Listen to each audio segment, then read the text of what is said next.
welcome friends. Tonight we bring to you a debate that's been on everybody's mind since morning. When news broke in the Wall Street Journal of the United States of more details about the AI-171 crash in Ahmedabad on June 12.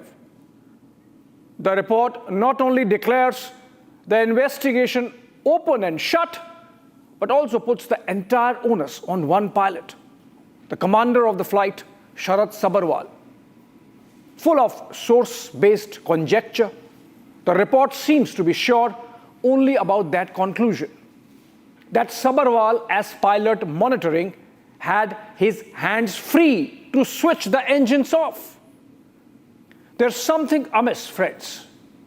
If you look at the developments on AI-171 probe from a day before the AAIB report came in a few days back, there seems to be a pattern, that of attempting to steer the investigation away from any technical/mechanical/maintenance failure and towards a clear case of pilot error. Today's Wall Street Journal report pushes the envelope even further and makes pilot Sabharwal the fall guy.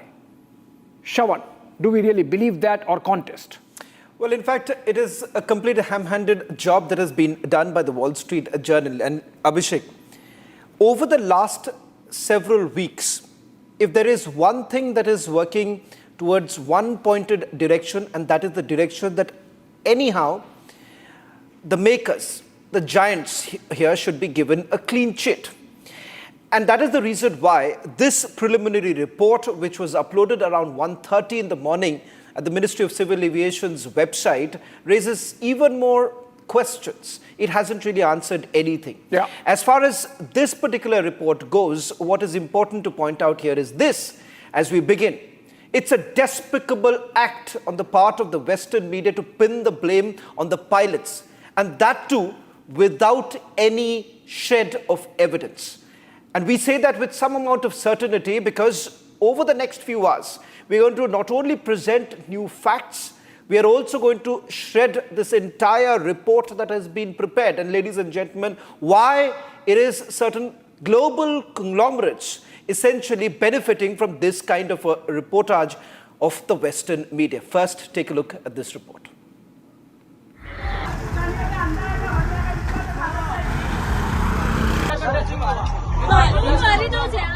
Less than a week since the AAIB report came out, and the Western media is fixated on a theory it floated hours before the release of the controversial report.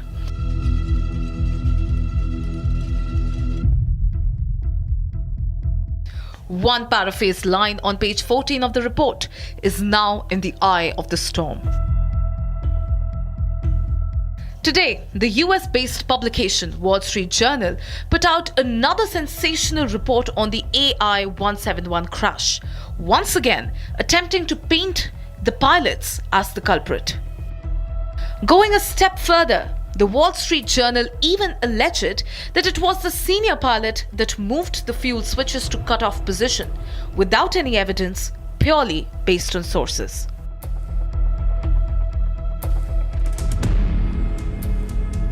The Pilots Association in India are up in arms over the baseless claims made by the US-based publication.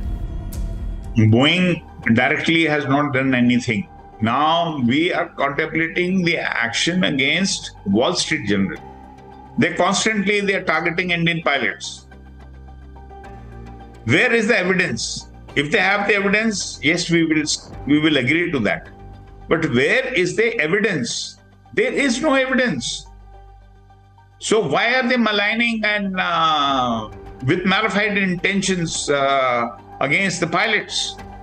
And on the contrary, what harm they are doing? Pressure is now mounting on the Ministry of Civil Aviation over the AAIB's preliminary report that has exposed a lot of gaps. See, the report which has come out in the public uses a very particular word. It says transitioned. The switches transitioned. Because there are two people in the cockpit, we must understand the pilot flying and the pilot monitoring, इनकी अपनी अपनी duties हैं.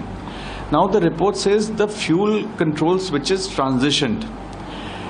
Also, that led to a confusion state between the pilots. That is what this particular report is trying to say, that there is a challenge and response happening between the both of these pilots. The preliminary report failed in providing the entire transcript of the CVR. What is strange is that the AAIB preliminary report is being disclosed and leaked in the United States, and that brings a greater worry for all of us in India, because this is an independent organization controlled by the government of India, yet the Wall Street Journal seems to know more about it than any of us in India or our parliament or the Civil Aviation Ministry. Strong questions are being asked to the government on this international slander campaign. मुझे लगता है कि AIB का ये primary report है, मैंने पहले भी कहा है, जिस समय दुर्घटना घटी उसके तुरंत बाद 24 घंटे के अंदर AIB की टीम ने बाकी सभी एजेंसी ने मिलकर ब्लैक बॉक्स वहां पे ढूंढ निकाला। उसके बाद AIB के कस्टडी में जो ब्लैक बॉक्स था उससे डाटा निकाला गया, उससे बहुत सारी इंफॉर्मेशन निकल के लाई है। और मुझे लगता है कि उन्होंने जो रिपोर्ट दिया उसमें सभी ये प्राइमरी बेस पे है। Amid mounting pressure, the AAIB was finally forced to break its silence. In its one-page response, the Aircraft Accidents Investigation Bureau said that the purpose of its report to give preliminary information on what happened and that it is too early to reach any conclusions. So everyone must await the final report. But the damage was already done. Did the AAIB jump the gun by recommending no action for Boeing and GE? Are vested interests deliberately pushing a pilot bias theory? Will Air India break its silence and take a stand for its pilots like it did for its maintenance record?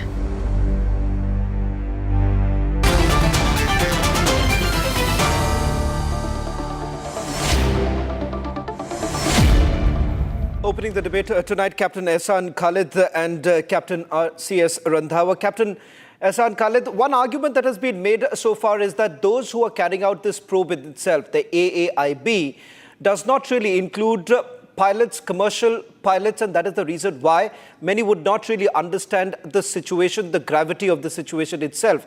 Question about the composition of the AAIB itself and the fact that today you've given a complete free hand to those who would like to speculate about the role of the pilots itself. Yeah, so I do not know who are the members of the AIB who are qualified and who have worked on 787. If you have an information, you can share it. But I don't have even one of them. Is there a pilot who has flown 787? I do not know. The Pilot Association says that none from the Commercial Pilot Forum are participating. The Pilot Association is not part of this entire investigation. Okay, so it is nobody's case that, AIB is trying to shield the pilots or the airline. It is nobody's case that, AIB is trying to shield the pilots who could be defamed and therefore not releasing the CVR transcripts and the data. It is not even Boeing or GE's case that, the entire thing should be kept in the open so that the truth can come out. Okay, so here it is only the Pilot Association and some people who are, spirited to find out the truth are wanting the data to be released because there is. Wouldn't that have been appropriate, Captain Khalid? Yeah. This is something that my colleague Abhishek was also pointing out on the first day itself, that there's no timestamp as far as the cockpit voice recording is concerned. No, there is paraphrased statements that have been made, leaving enough room for speculation. So who exactly is responsible? The AAIB is equally responsible here. I would like to throw this question to the entire panel. What is the date of AIB report? Would you be able to give me a date? That's 12th of July.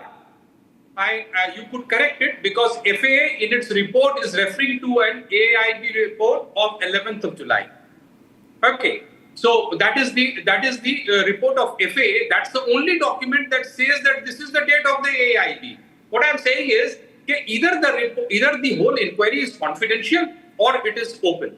it cannot be confidential for you, me, and the Indian media and pilots, and be totally open to Wall Street Journal. The past thing is that Wall Street Journal is not talking without information at their table. Now, what information, Captain Khalid? Because I have gone through that entire article, and interestingly, there is no direct quote. Now, what is even more laughable is this, and I'm quoting from that article. It was captain who turned off the switches that control fuel flowing to the plane's two engines. How does Wall Street Journal really know? And if that is the case, and they know it happened to substantiate and they know it happened in a span of 1 second. Absolutely. And they know that in 10 seconds, the engines were up again. So they know everything, they know a lot. And it seems the AIB is not in control of the situation, not in control of the narrative, not in control of the content they were supposed to share. While this statement should actually come from the AIB, not from Wall Street Journal. I and me and everyone, Captain Randhawa and the family of people who lost their lives, should come to know who cut the engine from the AIB, not Wall Street Journal. This is ethically wrong. Okay. And it raises a lot of questions on the credibility of the whole inquiry. Either the pilots are at fault or they are not at fault. This is something that would be very clearly established by the data. And let me tell you, if the pilots were at fault, Boeing and GE would have been blaring on a loudspeaker saying pilot is at fault, pilot is at fault. They would not like to try to shield it for 30 days. So whatever data the AIB has, they do not have any clear way of pinning the pilots. Okay. And therefore, this kind of an information route has been taken. First, prepare the mind of the world and then come up with an information which is not really concrete. Captain Randhawa, you have pointed out that it appears that the Wall Street Journal has more data. Today, we also have others who are joining us. In fact, Captain John Cox is joining us on this broadcast too. In fact, he has said that he knows who these reporters are and they wouldn't have really spoken on this entire issue without really knowing. Captain Randhawa, first to you. From the Pilot Association point of view, I've spoken to a few pilots. They're essentially saying that, look here, before we really look into what the role of the Western media is, look at the role of the Ministry of Civil Aviation. The AAIB is reporting to them. The very fact that the timing of the report perhaps matches with a certain timeline of protecting a few. So the question here is that who are we really protecting? First and foremost thing, we highly condemn the report published by Wall Street Journal, and we are in the process of sending a legal reply from our lawyers to the routers who are responsible to disseminate this information to Wall Street Journal. It is, I would say, the most inappropriate way of targeting the pilot community, and the Western media has not stopped and has been constantly, all the time, they have been coming to a conclusion that the pilots have done and they are responsible for this accident. No one is at all putting any thought process that this aircraft 787 is highly dependent on an electrical system. And I have been saying on every channel that on 17th of January 2019, an aircraft NH985 from Tokyo Haneda to Osaka flamed out both engines on touchdown because the aircraft did not go from air mode to ground mode, and as a precaution, when the reversers were taken, it found that it needs to cut off the engines because reversers cannot be deployed in the air. And it cut off the engines. Pilots never cut off the engines. So this is not... Captain Randhawa, is there anybody on the panel, Shawan? Is there anybody on the panel who can answer? And there are experts, flying experts, pilots. Can someone answer this simple question? Can the lever be turned from run to shut down while mid-air, while in air? Can somebody answer this question? Abhishek, there are only three conditions. Like the Boeing company, I would tell you, that only in 3 cases the pilot moves these fuel control switches. One is in case of a dual engine flame out, the second one is engine fire, and the third one is when engine is severely damaged or it stalls. So there are 2 actions in case of 2 engine failure the Boeing company recommends. One is fuel control switches to cut off and run, and the second point is the ram air switch, which is there on the overhead panel, the rat switch, has to be pushed to hold position and for 1 second and release so that the rat deploys. Now, see the agony of it. In the report, in the CVR analysis, there is only one sentence which is of maybe of 2 seconds. The transcript should have given the important aspects of the CVR. Right from the taxi, what has happened on the backtracking of the aircraft? Was there something abnormal? Nothing. They've been silent. What we are missing out. We have said one pilot is telling the other one that the engine is, they have not cut off the engine. Now, the second point I would like to reiterate, the rat has been deployed. Now, what is the time the rat has been deployed? It takes 6 seconds for the rat to deploy and function and give the requisite hydraulic, electrical, and restart the engine. Okay. So if you go back on the timing, it does not coincide. The timing which are being given on the DFDR. Okay. So it is... Captain Randhawa... Thirdly, I would like to finish 1 minute. I have written to the minister the second time. Who are the subject matter experts in this whole investigation team? No pilot, no engineer, no air safety expert, controller, ATC controller, a cabin crew, anyone. There is no subject matter expert in this committee. I have asked for a reconstitution of the committee. Okay. Captain Randhawa, I'll have to also bring in others right now.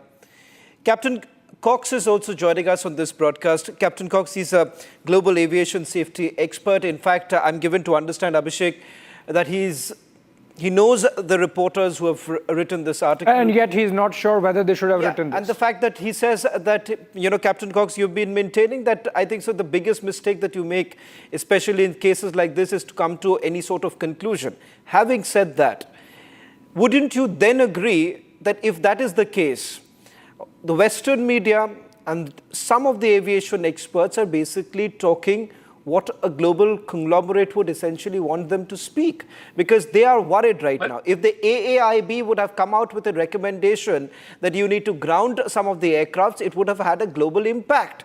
And that is the reason why perhaps an attempt has been made to shy away from making any recommendations or create a narrative. And that's exactly what the Wall Street Journal has done. Create a narrative that perhaps the pilots are at fault, and there's nothing to really back the claims that they have made. Okay, let's establish a couple of things. One, the AAIB report is a quality report done in compliance with the International Civil Aviation Organization. It is a preliminary report.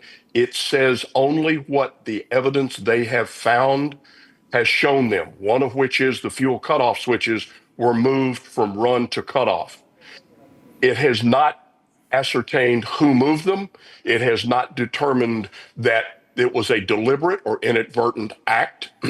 So the media may speculate, and they may in fact talk to people who knew these crew members and draw conclusions. But the AAIB report is in compliance, exact compliance, with the International Civil Aviation Organization. So we need to be patient. This is not a time to draw conclusions or assign blame. I've been an accident investigator for over 35 years. And all of the investigations I've done, you have to keep an open mind. Now, that said, my research does not ever show a Boeing airplane having a fuel cutoff switch move inadvertently and shut one, much less two engines down.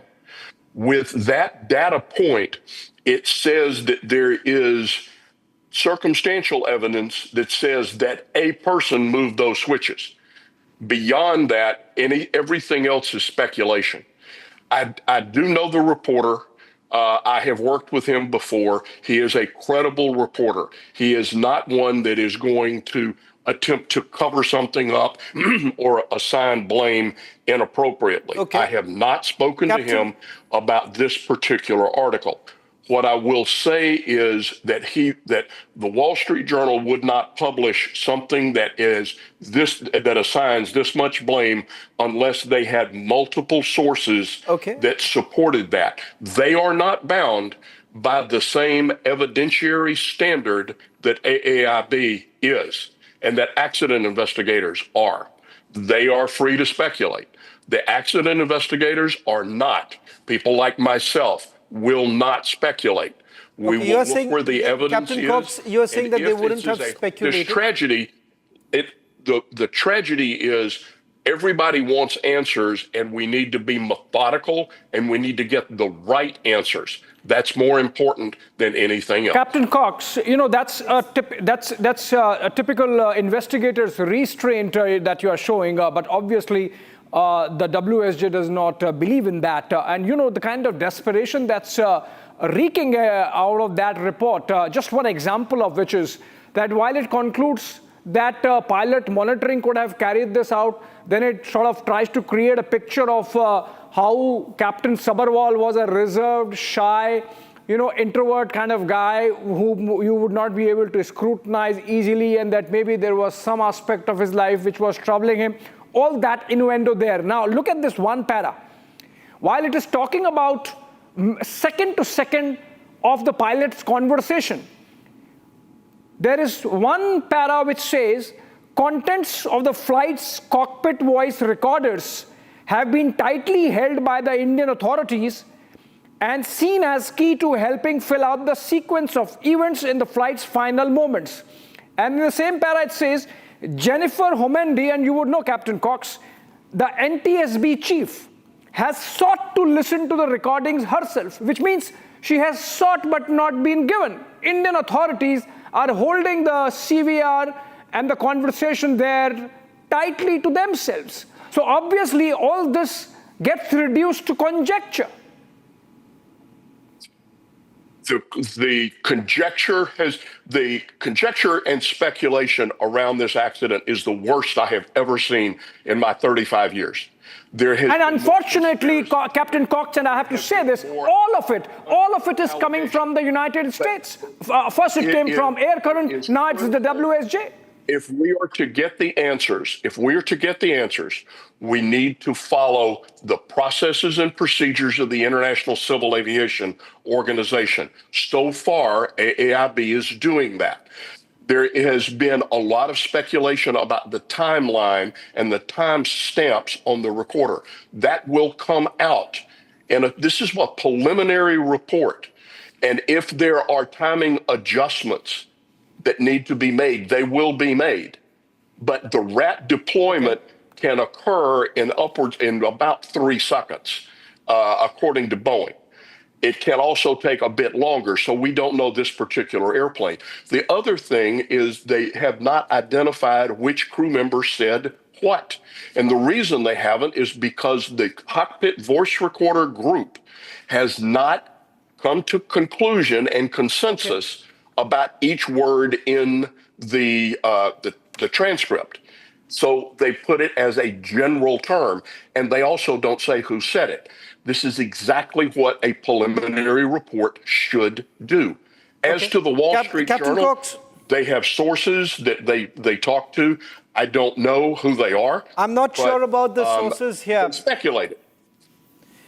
The reason why we are saying that there is so much of speculation, but look at what they have written, Captain Minu Wadia. They have gone a step ahead, saying that the first officer expressed surprise and then panicked while the captain seemed to remain calm. Importantly, they make no direct quotes. These are all source-based. There's no way to authenticate any of it. While Captain Cox has been very cautious in the way he has put this across, I want to highlight 2 issues here. While the entire focus of the Western media has largely been on the so-called conversation between the two pilots, what they have never emphasized are the following. One, the 2018 FAA advisory with regards to the unintended changes as far as the transitions, as far as the fuel lock system is concerned. The second is the fact that you have the pilot who had flown this very aircraft from Delhi to Ahmedabad, logging in, saying that there is a technical issue, and the technical issue was that of the stabilizer position transducer. And that is something that is being looked into. That is not the focus. What is not also in the focus is the UK safety advisory that was issued back in the year 2015 and back again in 2025, which says there is a possibility. It is not a fail-safe system. Right. Let's talk about the SAIB. That question was for Captain Meenu Wadia. I wanted Captain Meenu Wadia, Captain Cox to respond to this, and I'll come back to you. Let's address the SAIB. It came from an issue on a 737, and I have researched any incident where a Captain Cox, will you let me speak, please? Caused an unintended. Captain Cox, will you?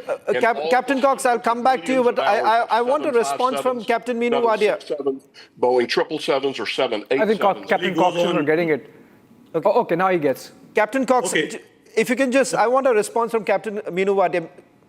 Okay, fine. First of all, everyone says there should not be any speculation. Therefore, I will not indulge in any speculation at all.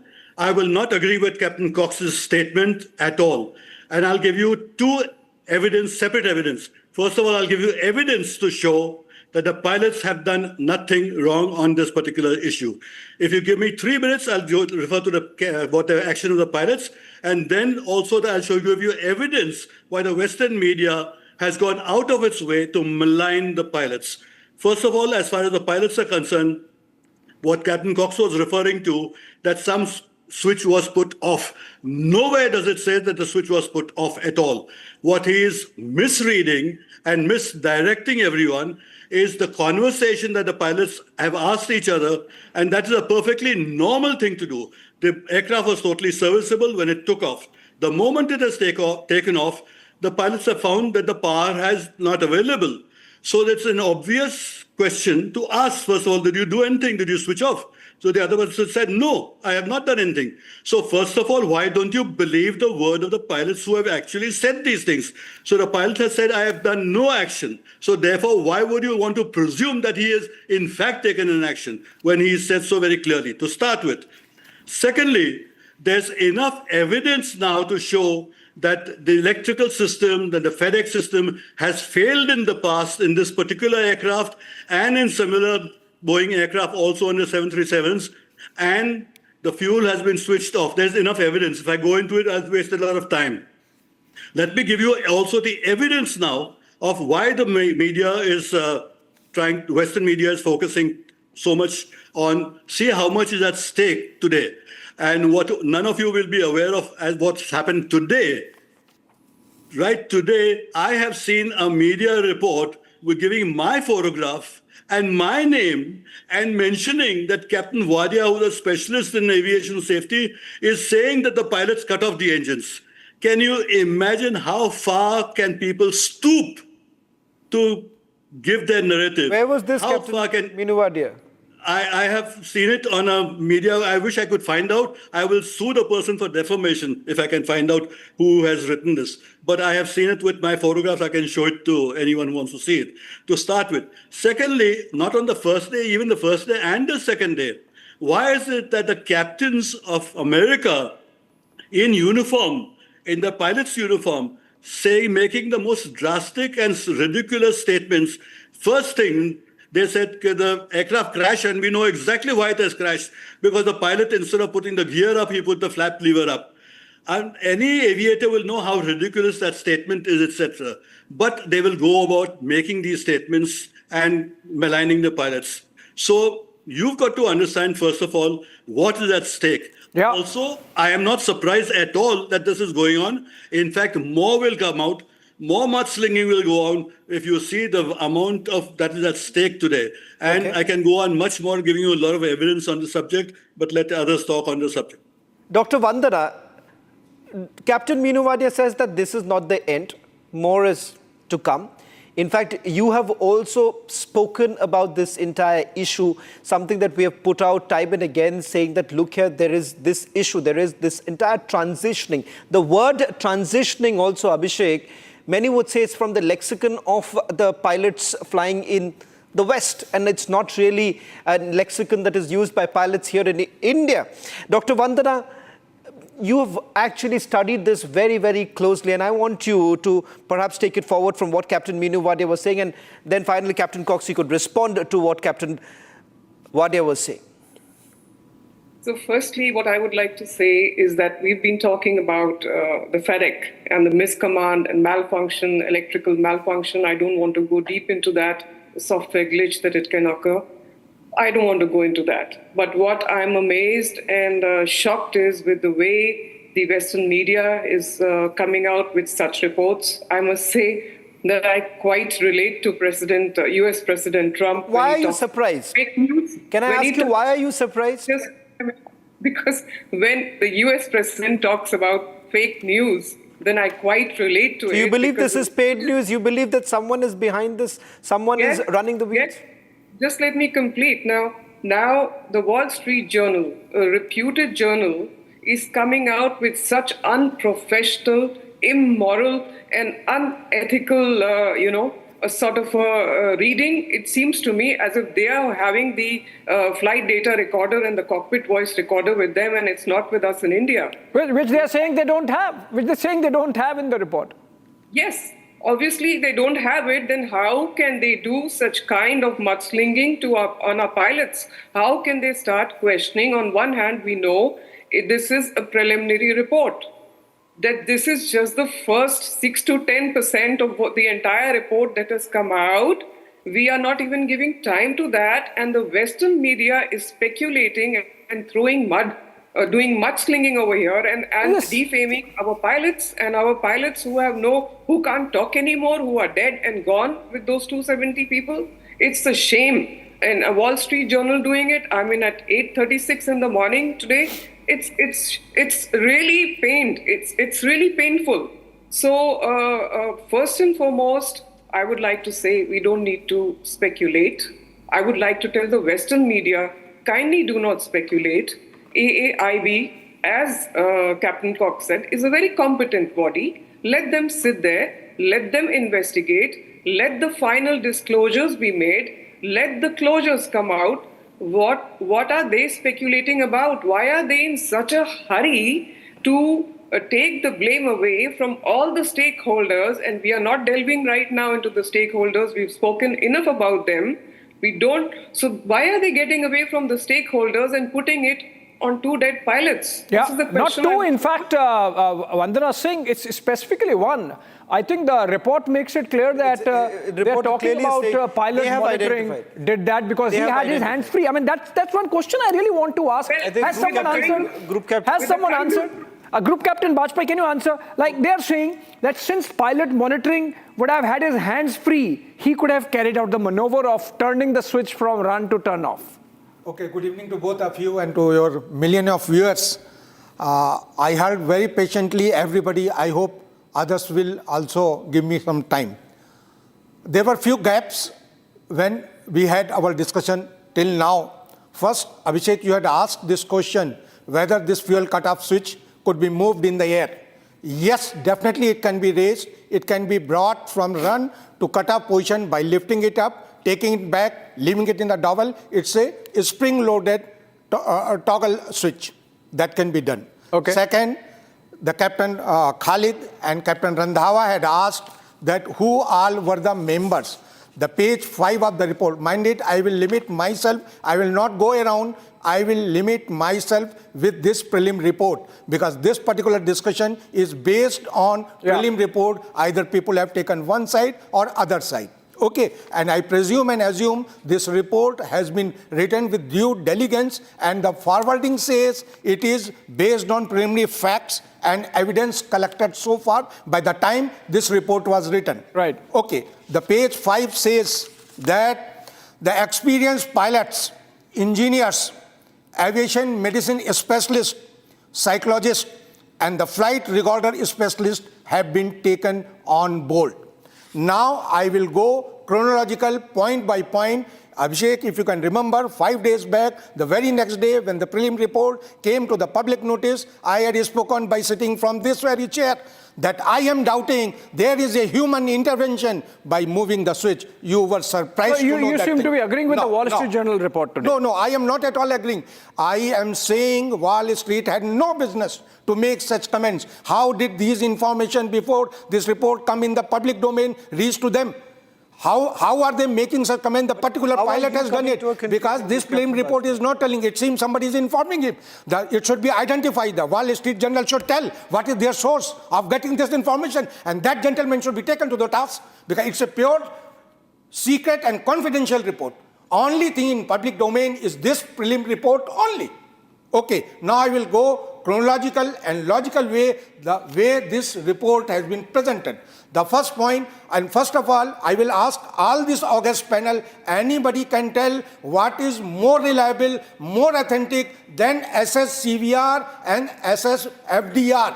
These are the two specific equipment installed on every we have to for the purpose of Shawan, we have to get in and incident investigation. I think we have to get in Captain Meenu Wadia and Captain Randhawa on this. I think Group Captain Bajpai is throwing a direct challenge. He's saying that this could be a product of human intervention. Obviously, in the cockpit there are two pilots. I will tell you. He's saying it's possible. Captain Wadia and Captain Randhawa, one by one. Because Captain Wadia has already rejected it. Captain Wadia is saying this. Agreement with Captain Cox. He spoke that thing. We don't know who did it because this report does not talk about it. But the WSJ report is talking about it. But the WSJ report is talking about it. Okay. But Captain Randhawa responded. What is your experience on any commercial aircraft? Captain Randhawa wants to. Can we have Captain Randhawa and Group Captain Bajpai? What is your experience on commercial aircraft? Sir, irrespective, you tell the logical point on this thing. No. Don't do the Are you a commercial? Are you from the commercial? Sir. You're from Air Force. Kindly give the point. What is the? I will read out Gentlemen, just hold on.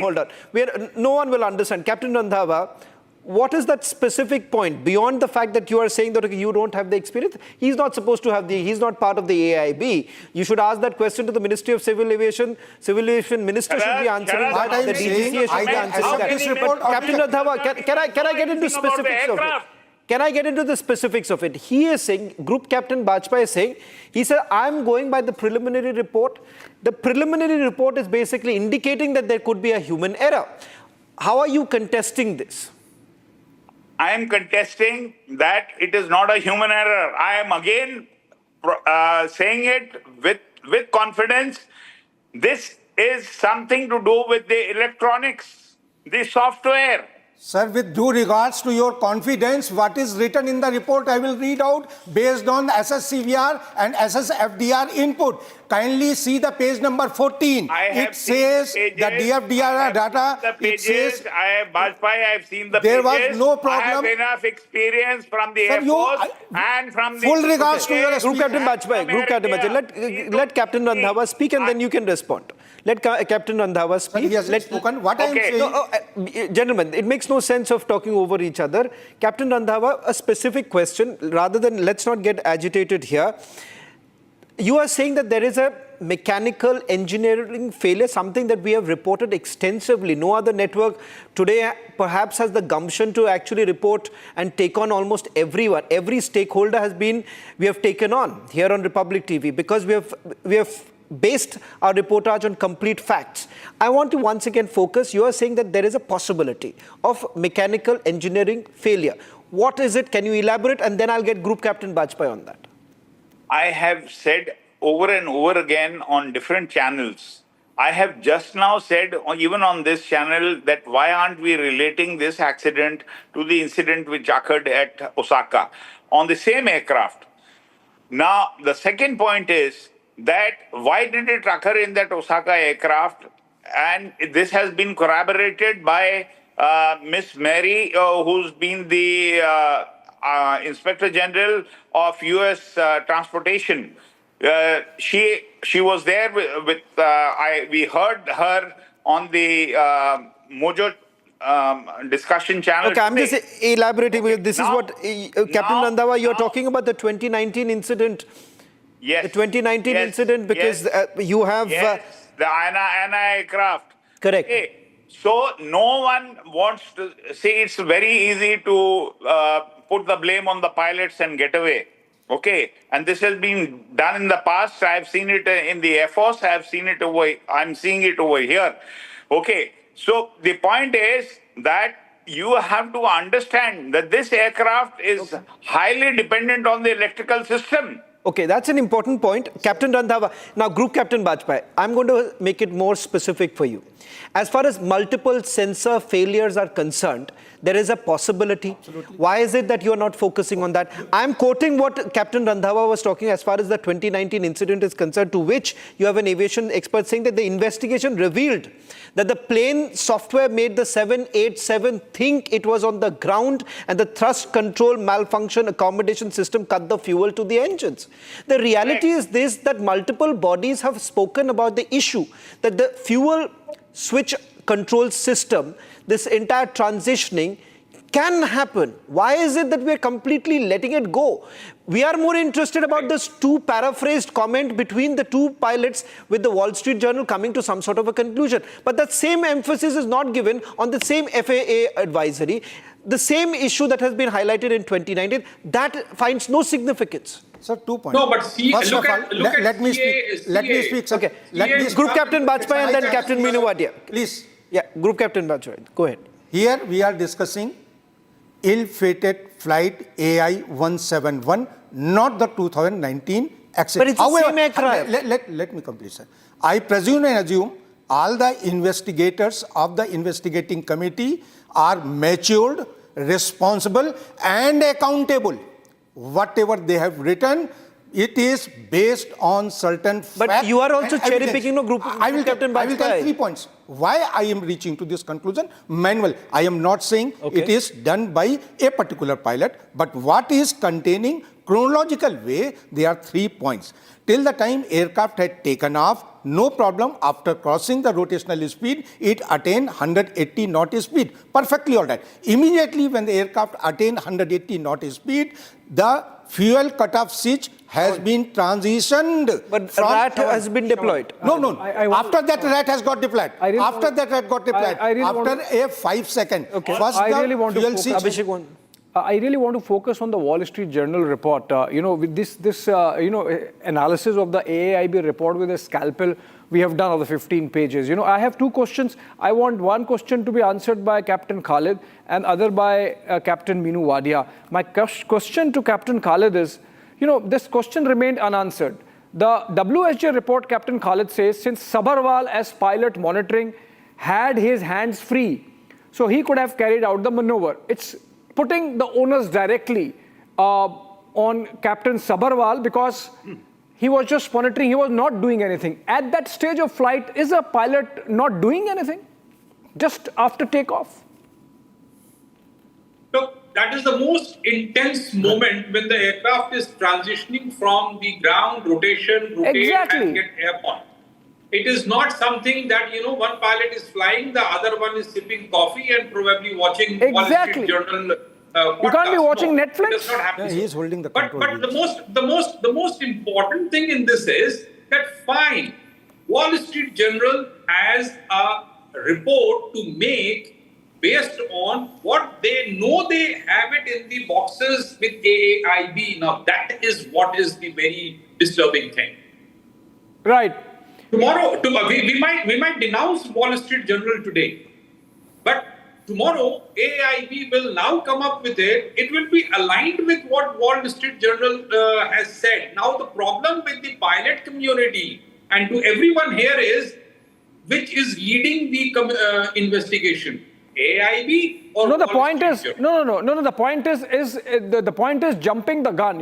As a journalist, I can understand that with whatever information you have, you would try to piece together the facts. But this is a case of jumping the gun, and that's why I was trying to be factual on this. Whether saying that because pilot monitoring had his hands free, he could have done that is something which should be.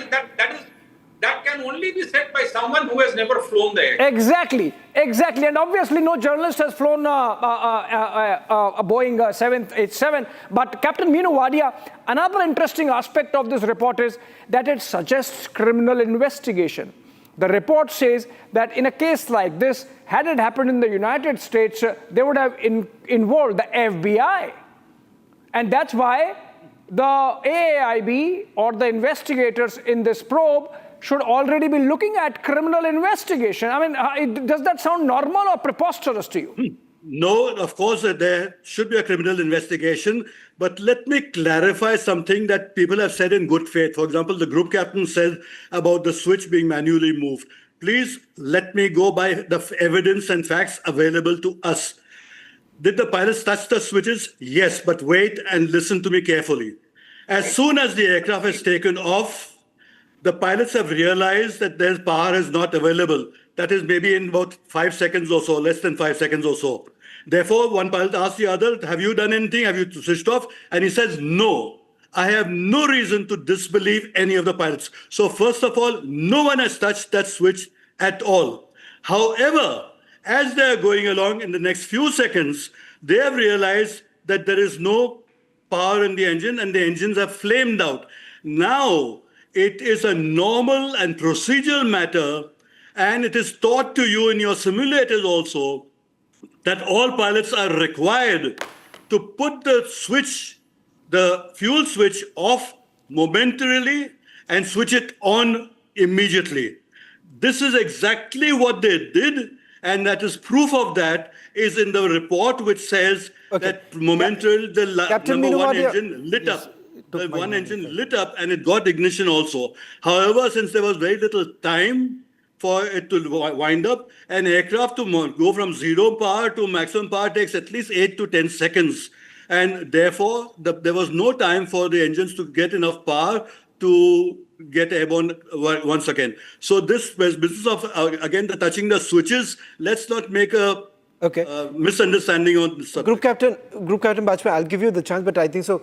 Captain Cox wanted to also come in. Captain Cox, you've heard your argument has been shredded by Captain Meenu Wadia by saying that, look here, you need to understand that there is a presumption on which this report has come in, and the very factor that from the evidence that has been presented in the AAIB report, nothing really suggests that the pilots were at fault. Captain Cox, how exactly are we really ignoring the advisories that have been issued? How exactly are we ignoring the 2019 incident with the same very aircraft? All right. The 2019 advisory bulletin was due to a 737, not a 787. The repeated reference to the flight 985 in Osaka is after landing, not after takeoff. They are not similar. Now, this said, there is a procedure for the crew to switch an engine off and back on momentarily, not 10 seconds between the movement of the switch. The facts are that there is not a case of a Boeing airplane in the recorded history that I can find that says that the transition of a fuel shut-off switch occurred without a human action. So the evidence says we must consider that a human moved that switch. The AAIB report is very careful in its language, and I commend them for that. It says the switch transitioned. It does not say who moved it. That information will be forthcoming. But we need to focus on the possibility that the switch movement was inadvertent or the switch movement was intentional. That is where the focus needs to be. That's where the AAIB is focused as they are trying to understand the individual pilots, as well as they're looking, there's been extensive checks on 787s and other Boeing aircraft. No one has found a switch problem. So the mechanical or electrical idea is remote. So we carefully and methodically go through this process. That's how we find the solution. As to the speculation in the Wall Street Journal, They made the conclusion to report it. They have their sources. That is not AAIB. That is not the factual source. We need to stay focused in accordance with the International Civil Aviation Organization on what AAIB releases, and the preliminary report was inclusive and exactly what it should have been by ICAO standards. Let's keep the speculation down. Let's let the investigator and let's get to the correct answers. Well, I want to ask one question to Captain Cox. Captain Randhawa, we're really running short of time. Captain Randhawa, running short of time. Go ahead. Make a quick question. There's a query. No, I want to ask him a question. That if this accident would have happened in United States of America, would they have invited people from India, from UK, in the NTSB to assist them in the investigation? It would be normal for the country in which the accident occurs to determine and invite whom they choose as observers or as accredited representatives. That's according to ICAO Annex 13. Okay. Group Captain Bajpai, quickly. We are just running short of time. This is for Captain Wadia and Captain Randhawa. They are saying, in fact, Captain Randhawa, when you were listing for the reasons engines can fail, the two important reasons were, one of which got missed. One was the overspeed RPM of turbine. If it goes beyond 120%, that time also engine will get switched off. Second possibility could be asymmetric thrust for the same throttle setting. If there is asymmetric thrust, the engine will fail. However, in present condition, in this report, it says till 180 knot, engine were perfect, takeoff parameters were getting achieved. The moment transition, let me complete. I think we shouldn't. I will read out. Captain Bajpai, sorry. Group Captain Bajpai. Group Captain Bajpai, we really not get into this. We have done this, as I said, ad nauseum since July 11 when the report came in, Captain Ehsan Khalid Shawar. And, the fact of the matter is that we have to spare a moment. We have to spare a moment for the families of, those who perished in the crash. We have to think of the pilots who are not there to defend themselves. And in that sense, Shawar, I think it was very irresponsible of the Wall Street Journal to be going to that extent where they have pinned the blame entirely on one pilot. I think we should leave it there, that this is something which should have been avoided. I fully endorse. We are just hoping that the human lives will matter to those who are part of this entire probe team, because the families are still waiting for an answer. That's all tonight on The Debate. Thanks for watching. Arnab Goswami is back tomorrow. Prime time, 8 p.m.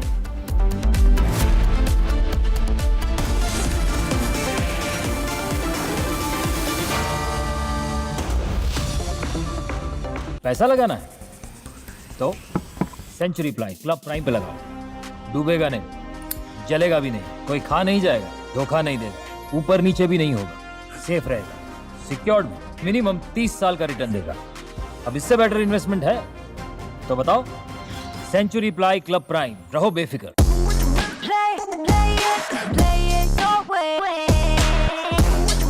Sarah, this is your space, slay it your way.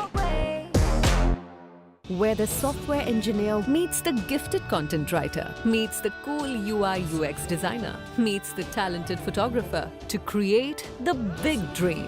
The world comes together at Sharda University. So where are you? आधे bowl दही में 4 चम्मच MDH चटनी पुदीना मसाला डाला, stir करो, पुदीना चटनी तैयार। MDH चटनी पुदीना मसाला। Hi, this is Chef Ranveer Brar. Guarantee you brilliance on behalf of IAHM.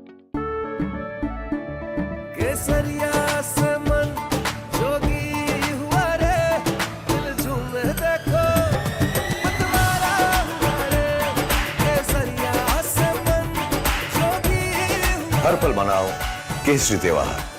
विमल, बोलो जुबान Kesari.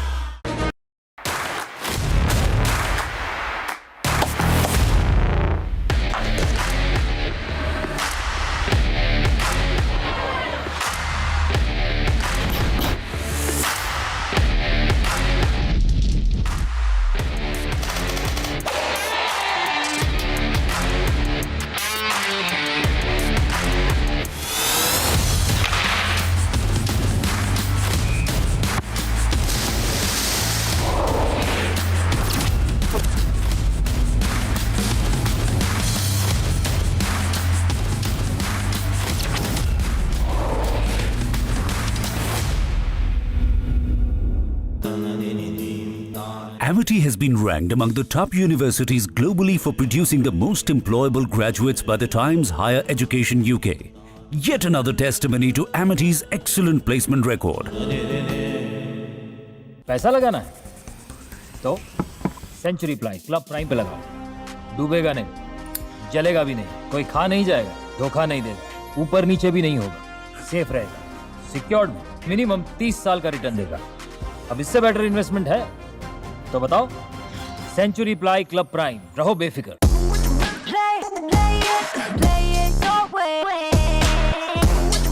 Sarah, this is your space, slate your way. Gratuity का चेक है, बस इन पैसों को हम कहीं इन्वेस्ट कर दें और रेगुलर इनकम भी आती रहे। तो फिर फिक्स्ड इनकम म्यूचुअल फंड्स में डाल दीजिए। फिक्स्ड इनकम म्यूचुअल फंड्स चुने हुए interest bearing company bond, government bond और मनी मार्केट में पैसा डालते हैं और सिस्टमैटिक विड्रॉल प्लान के जरिए आपको on the dot fixed amount भी मिलती रहेगी।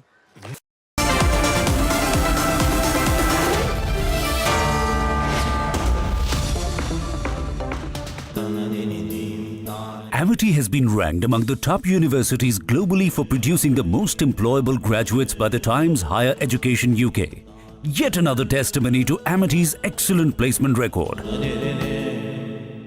पैसा लगाना है तो सेंचुरी प्लाई क्लब प्राइम पे लगाओ, डूबेगा नहीं, जलेगा भी नहीं, कोई खा नहीं जाएगा, धोखा नहीं देगा, ऊपर नीचे भी नहीं होगा, सेफ रहेगा, सिक्योर्ड मिनिमम 30 साल का रिटर्न देगा।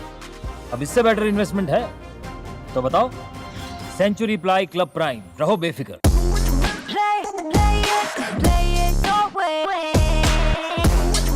Sarah, this is your space, slate your way. अब छोलिया हो या लोबिया, सफेद चने या काले चने, सब कुछ मजेदार बने।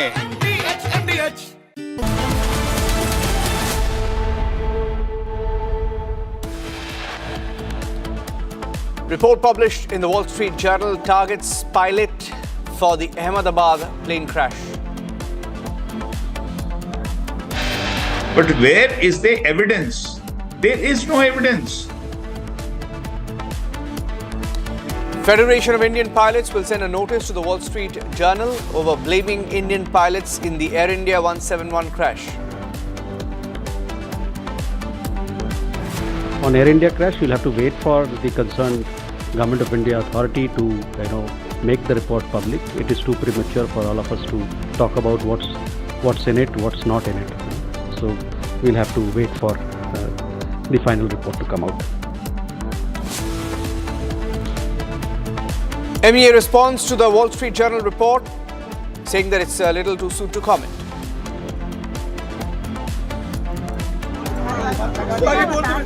बोला क्या नहीं था? काय बोलला पाहिजे काय? मी बोलतो थांब. बोल. आम्हाला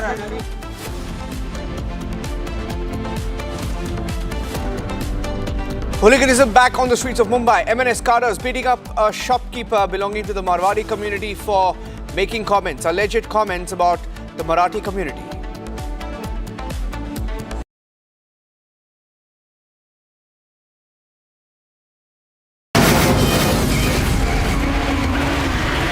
From the Republic Media Network headquarters, it's time for the debate.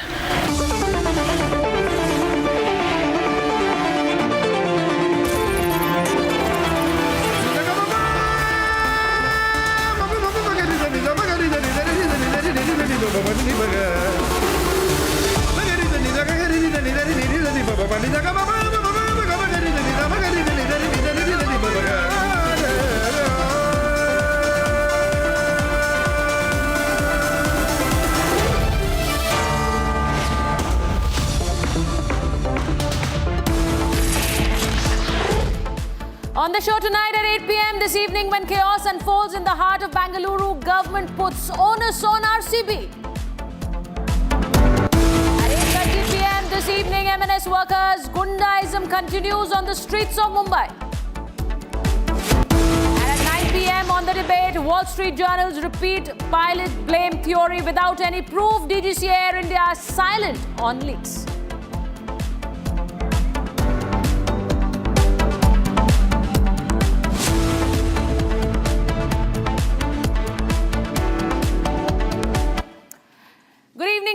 gentlemen, tonight we are putting the facts on record.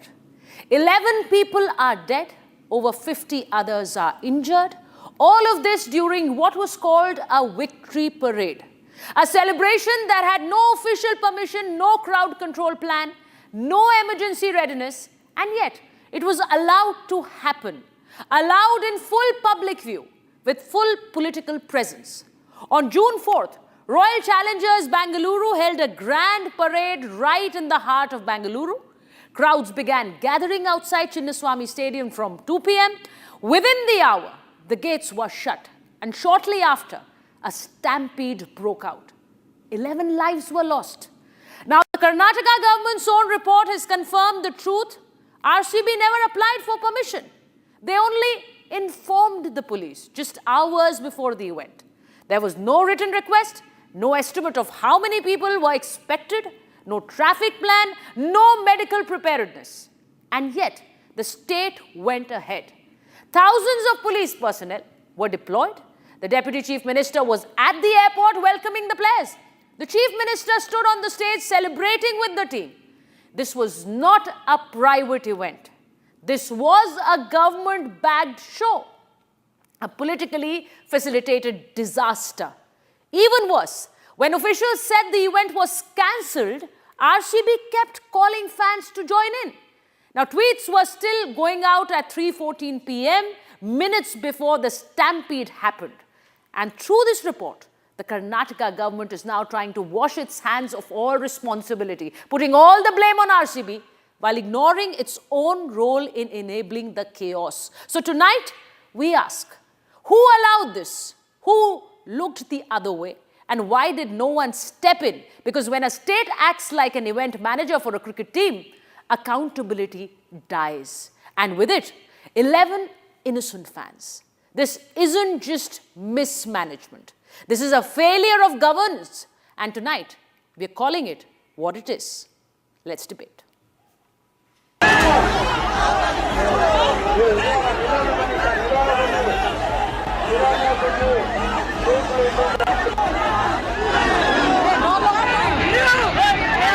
"18 years of wait. 11 lives lost.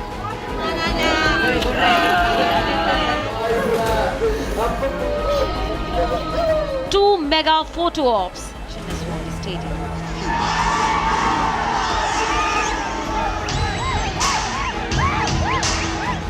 One trophy and zero accountability.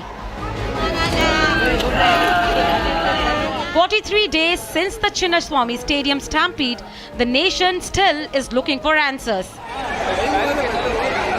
In the High Court, the Karnataka government submitted a status report, but effectively the entire report was just one word.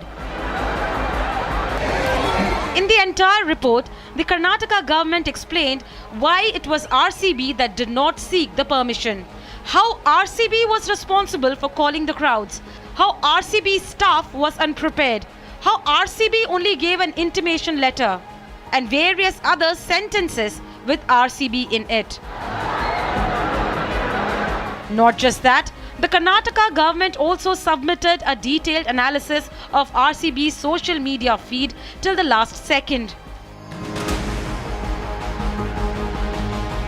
All this effort to build a strong case on why Chief Minister Siddaramaiah, Deputy Chief Minister D.K. Shivakumar, Home Minister G. Parameshwara and the entire Karnataka government was not responsible. Not one decent defense, however, of how the event of Vidhan Soda with family members of politicians was made possible for the VVIPs. And yet, the stampede outside the stadium was RCB's fault. Even the Congress minister could only say that action will be taken, against whom remains a mystery. I don't want to jump to conclusions. Once the report is, we see it. See, this is not a blame game here. If there is some lacuna or if there has been some mishandling of the situation, who was responsible, we have to take action. That's why the commission has been appointed, and it essentially created a hue and cry and the people died. and it is a national news, international news, we have to take action. So let us wait for the report, see what the report says. Based upon that, the cabinet will take a further decision. See, whenever there is a huge event happening, then it is a responsibility of the department to make appropriate arrangements, and they should be aware of the situation. These are all things there. So definitely there are lapses. Some young lives have been lost. We cannot take it so easily. So this, even at least to prevent this incidents in future, we have to take some action, isn't it?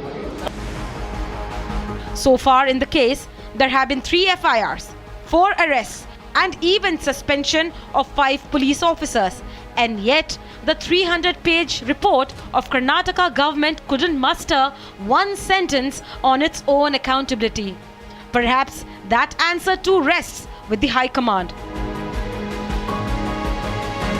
The only question remains, why all in for photo ops and all out for accountability?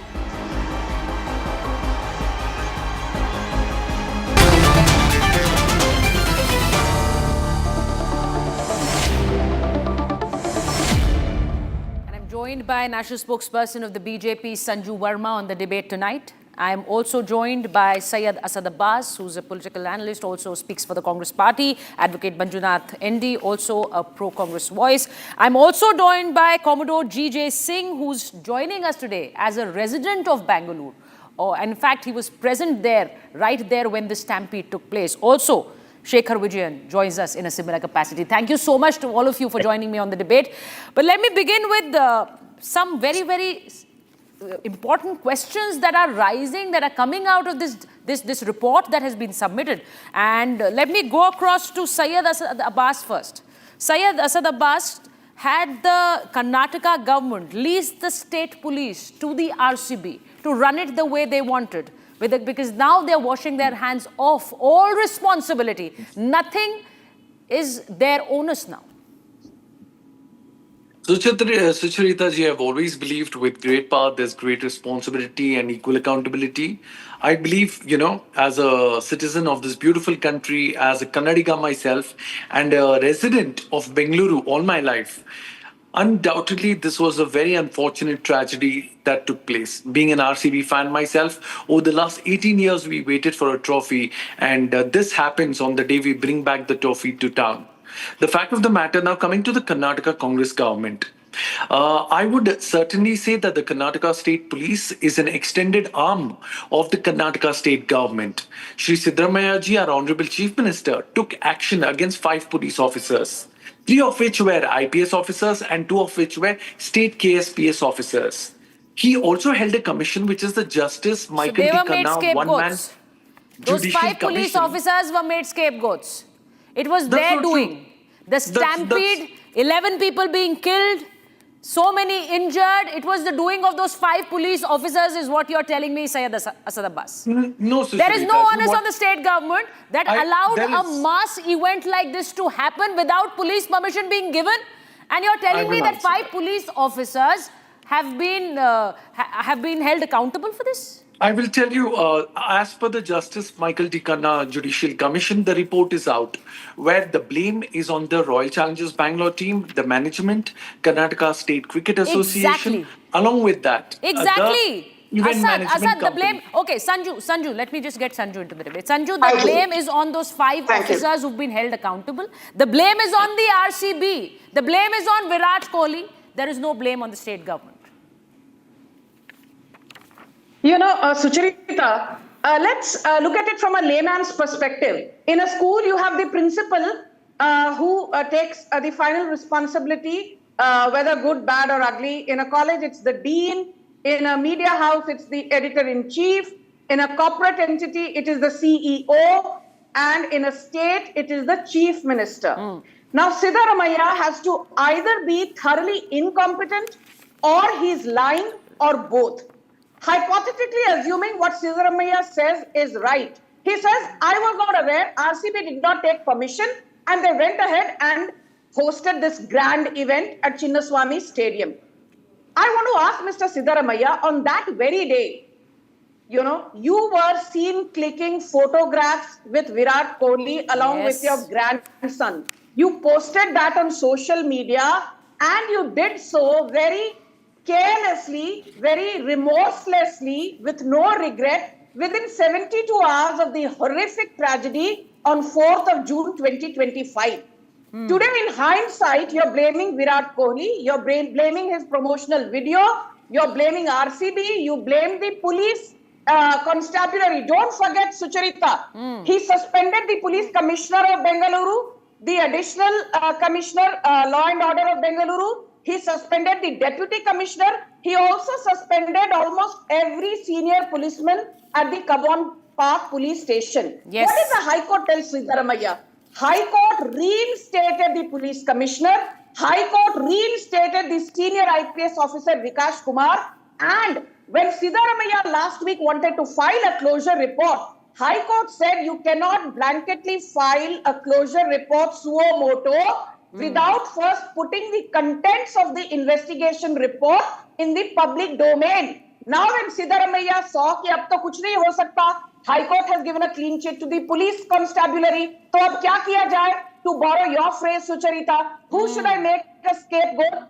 Okay, let's make Virat Kohli, RCB, the scapegoat. My final point is this. My final point is this. So those 5 police people, 5 police officers are accountable. The RCB is accountable. I will answer that. Virat Kohli is accountable. There is no onus on the government. They did not have a role to play in. They were just taking photographs. The Deputy Chief Minister and the Chief Minister were just taking photographs at the event. They had no role in the entire planning of the event. Now, as a citizen of Bengaluru, Commodore G.J. Singh, I want to ask you, are you ready to buy this, that the state government is saying the onus is not on us? We never really gave the permission. The police never gave the permission. It was the RCB that forced us to have this event in Bengaluru. No, not at all. I would say the whole blame lies on the government because the government was present there. The Chief Minister, who represents the government of Karnataka, Deputy Chief Minister, this whole cabinet, the whole secretariat, everybody was present there, not in front of few people, but lakhs of people.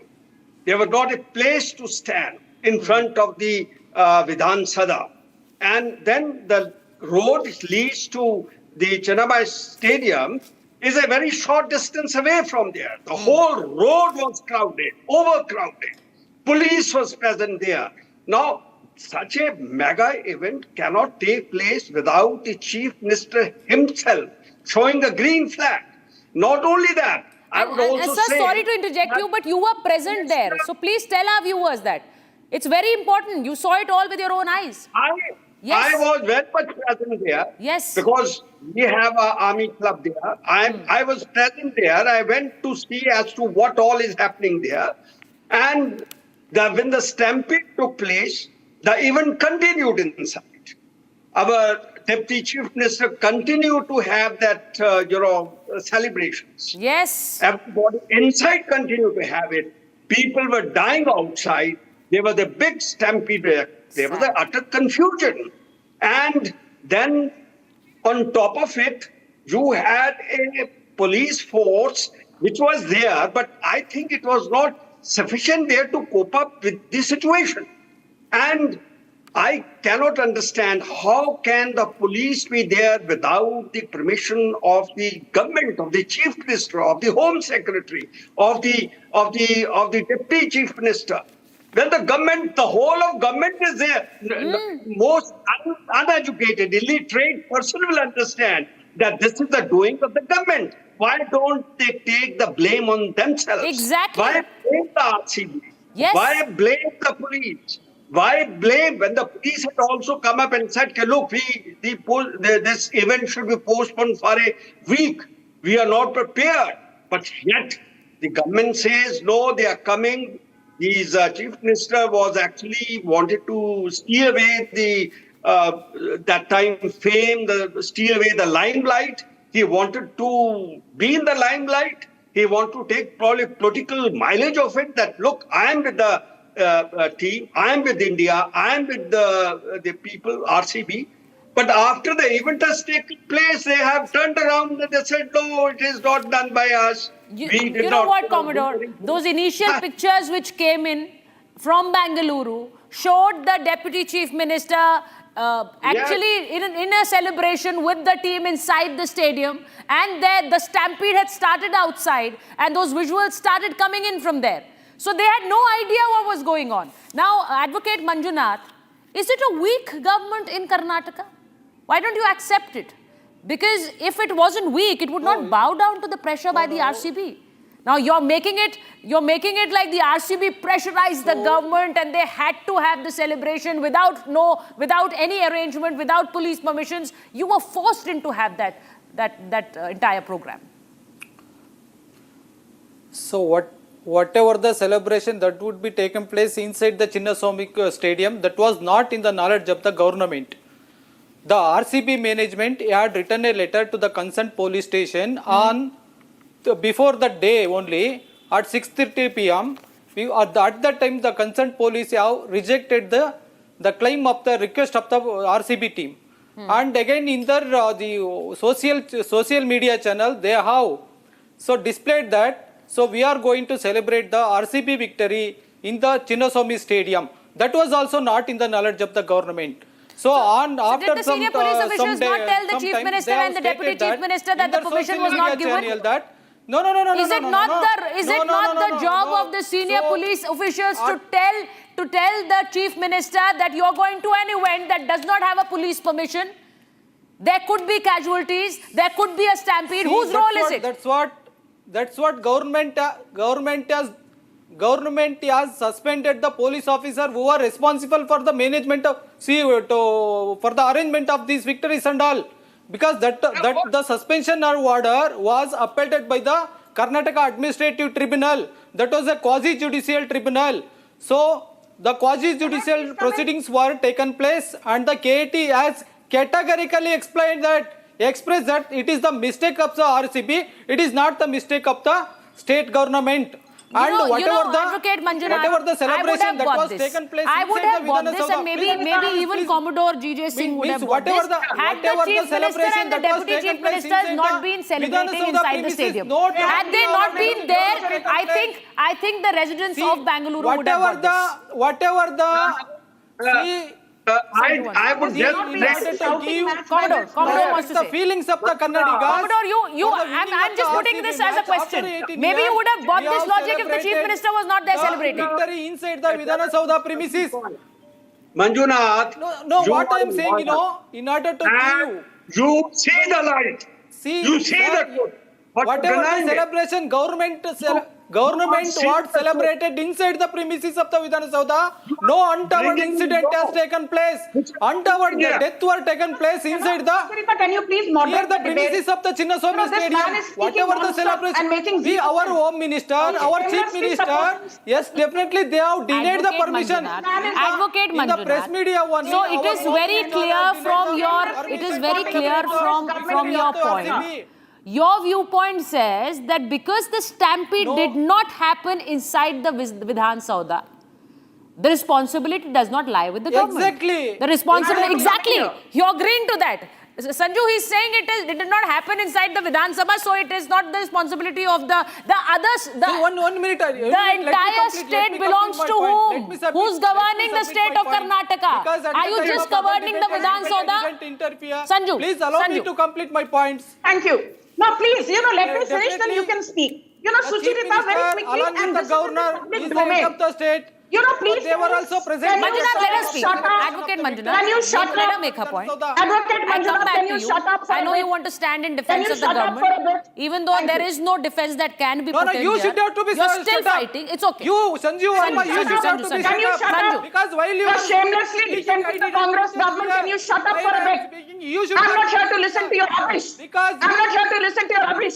You should be ashamed of calling yourself a lawyer. Please shut up. Now let me give you the timeline, Sucharita. Yes. Sucharita, can I please? I did not hear it. I'm giving you the timeline of the event. Sucharita, I refuse to speak. Because this man, I did not heckle him even once when he was speaking. I'm actually appalled. Advocate Manjunath, I think even the Congress people would not be able to defend the government the way you're defending them. Can I please come in? Please let Sanju make a point. Sucharita, can I? And let me have Shekhar Vijay.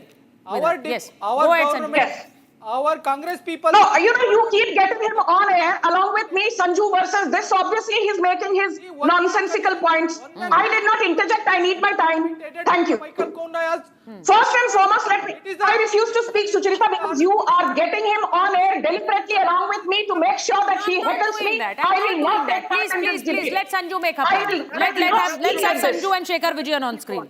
Let Sanju make a point. Thank you. I don't want this shameless liar to be there on air along with me. Thank you. Let me give you the timeline of the event, Sucharita, very quickly in 30 seconds. The timeline establishes the culpability of Siddaramaiah, of DK Shiv Kumar and the Congress government in Karnataka. I have the timeline which is there in the public domain, and this is also in the affidavit that was filed in the Karnataka High Court. 7:01 a.m. The RCB talks about a celebratory parade asking the people of Karnataka to come to Chinnaswamy Stadium. Yes. 11 a.m. a promotional video is issued featuring Virat Kohli and is liked by Siddaramaiah and DK Shiv Kumar. At 2:10 p.m. in the afternoon, DK Shiv Kumar goes and receives Virat Kohli and the entire RCB team at the Bengaluru International Airport. And 1 minute, my final point. Do you know something? The first death of 13-year-old Devanshi was announced at 3:45 p.m. and the event got over only at 6 p.m. Yes. And the remaining 10 deaths were announced between 4:15 p.m. and 5:15 p.m., which means that by 5:15 p.m. Siddaramaiah was aware 11 people had died in the stampede, but celebrations continued till 6 p.m. DK Shiv Kumar was aware by 5:15 p.m. 11 people had been crushed to death in a tragic stampede, but celebrations did not stop. Selfies were being taken by Siddaramaiah and his grandson with Virat Kohli. Selfies were being taken by DK Shiv Kumar. And my final point, do you remember? On the day this event happened, Sucharita, yes, they said 6,000 policemen were present there.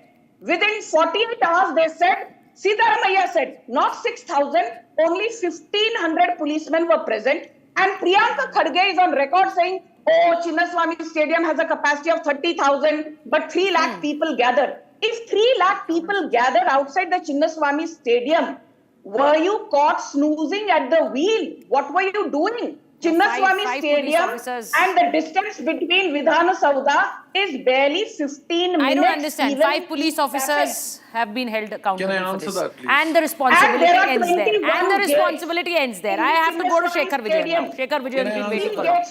Shekhar Vijayan. Now, I'm sure everyone there in Bengaluru was waiting for this event. Now, there was also this whole news that there's going to be a parade in an open bus. That was cancelled because of security reasons. Still, people kept waiting. And now, as Sanju was saying, there were posts being sent out on social media as late as 3:15 p.m. Now, people obviously gathered seeing those posts. There was no end to those posts. So, the RCB has to take responsibility. What were they doing? So, Sucharita, thank you for having me over. I think first thing is we're talking about 11 deaths here. 11 deaths, 43 days, and there's been no respite, no response, right? Nobody's taking the accountability for this. Nobody's taking the responsibility for this. True. This is not the first time it's happening in India, right? We have had this in the past, and this was not planned well. We're talking about a team which is winning a trophy after 18 odd years, which is great. But the point is, the government was trying to take credit for this. There was obviously political tamasha here. It is so ironic, Sucharita. You know, at one point you see a photograph of, especially here as we talk, of Virat Kohli getting that Mysore peta, which the chief minister is giving him, and then you're blaming him, and then this report says that he's responsible for this. It purely shows they want to throw somebody under the bus except themselves. So, like my good friend Abbas was telling, with great power comes great responsibility. Like Spider-Man said, I think it's also imperative for the government to start taking responsibility, and also we also have to look within as to why did this really happen. We have a stadium. I'm a resident of Bangalore. I've been to Chinnaswamy Stadium umpteen times. It's a very, very small stadium to accommodate so many people. The second thing is it is not ergonomically designed to handle so many people. The third thing is the police was understaffed there because of the celebrations which happened the previous night. The fourth thing was we had a celebration which was happening at Raj Bhavan. So obviously political tamasha was happening. They wanted to take credit for this. There were selfies taken, everything was taken. And are we telling in the day of social media, nobody knew that the deaths were happening, which is impossible. Deaths are happening inside, stampede is happening inside. Exactly. So it makes absolutely no sense. Exactly, Shekhar, that's the point. There is no empathy from the government. When the visuals started trickling in, there is no accountability. the most startling thing was this, that there were celebrations taking place inside and there was a stampede happening outside. So there was no alarm. There was no sense of urgency. The celebrations went on. So the responsibility needs to be taken. You cannot really shrug it away. Now, Syed Asad Abbas, Commodore GJ Singh wants to come in. Commodore, I just want to ask you, before I go to you, Syed, I'm coming to you. Commodore, it's something I really want to ask. The Bengaluru had been waiting for this trophy. Can I answer waited for 18 years. And I know the kind of excitement that people there in Bangalore had. Now, they will never be able to forget that day now. Yes, true. You see, Skriti, I would like to bring altogether a different angle. To have such a big crowd, there was an advisory issued by the government that the people should use the metro because there's no parking place. They should come the buses. If they want to control it, why couldn't they stop the services of the metro train or the buses? Buses continue to come in. Metro people continue to come till the last moment. And now the same government who allowed all this is denying, like when you see the daylight, you see the sun, you say, no, it is darkness, it is moon, it is not daylight. So they are seeing the truth. They know in their heart that they are at fault, but they are not ready to admit it. This is as simple as it can be. Manjunath is bringing in law. Law doesn't stand out here. It doesn't hold any water. Can I answer this, Sucharita ji? Yes, coming to you, sir. The Deputy Chief Minister, who are the captain of the ship. They are the captain of the whole state. Asad, you're a Bangalorean. You're a Bangalorean. Why don't I see that kind of anger in you the way I see it in Commodore GJ Singh or Shekhar Vijayan? You're a Bangalorean yourself. You should be holding the same anger. That's what you are taken now. Sucharita ji, you are absolutely right on the front. As a matter of fact, 43 days back when this happened, I was truly disheartened and I was disappointed and truly heartbroken being an RCB fan myself. In fact, I've met Commodore GJ Singh Saab a couple of times during debates and events here in Bengaluru, and I know he resides in the vicinity. But let us put the facts and figures and statistics on the table here. Normally, when it is the metro here in Bengaluru MG Road station close to Kaman Park or the Chinnaswamy Stadium is taken, 6 lakh is the average footfall account which is taken. On the day of this incident, it was 9.36 lakh. Based on that, the report was made that there were more than 3 lakh people present there. This is absolutely unprecedented. The fact is, I agree with my dear fellow Bangalorean Shekhar. What did you Vijayan, who said, expect? yes, there is just Syed one Asad minute. Abbas, what did you Just 1 expect? minute, Bangalore winning the trophy after 18 years. Virat Kohli being part of that entourage that is going to be there. What did you think? That people are not going to land up there? There will not be a crowd there? There had to be an arrangement in place. It wasn't there. Now the police saying we had not given permission. How did you even decide to manage an event without police permission being there and thinking that everything is going to be perfect? I will answer that as per Justice Michael D. Khanna's report. The Judicial Commission, which was said by our Honorable Chief Minister Siddaramaiah ji. What does the report say?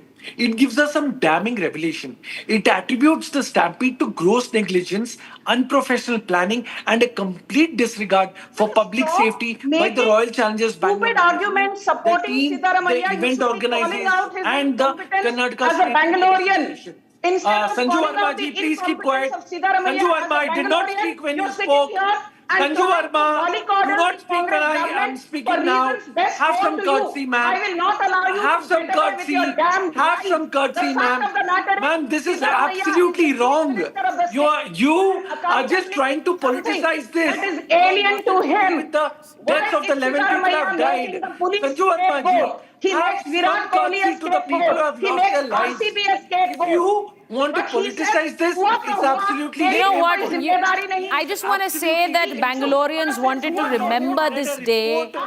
They wanted to keep this in their memory. And they will truly never be able to forget what happened. So don't stop calling this a mismanagement. This really was a failure of governance, and there's nothing. There's no getting away from it. There's no getting away from it. Thank you so much to all of you for joining me on this debate. And moving on. And moving on, ladies and gentlemen, Maharashtra, a state known for its rich culture, resilience and unity, is now grappling with a disturbing wave of hooliganism. From language disputes to petty arguments, from WhatsApp statuses to toll plaza vandalism, Maharashtra is witnessing a surge of violence driven by political vigilants who seem to have taken the law in their own hands. The ground reality paints a grim picture. Where is the police? Why is the government failing to rein in these goons?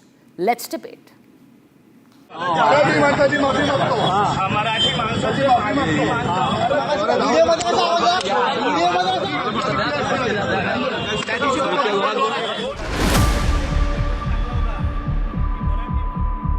From a language issue to a WhatsApp status or a minor argument, Maharashtra has witnessed spate of hooliganism incidents over anything and everything.